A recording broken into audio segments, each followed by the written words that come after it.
Осы көріп тұрған жайыңызға 249 миллион сом айтаман, келісіп қайтып беремен деп атырпты. Нөкіс қаласынан көріп тұрғаныңыздай осы жерлерге навес істетіп атырған екен.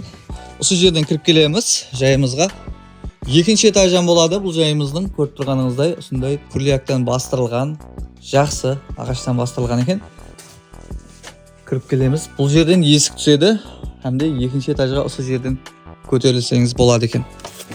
Үйімізге, яғни үйдің пикарғы бөлмелеріне осы жерден кіреміз. Оң тарапке өтетұғын болсақ, осындай бір бөлмесі болады. Көріп тұрғаныңыздай ремонтқа тайын тұрған екен, осындай натяжный потолоклар істетілген. Бұл тарапқа өтетұғын болсақ, бұл тарапте де және бір бөлмесі бар, яғни жатақхана бөлмесі болады екен.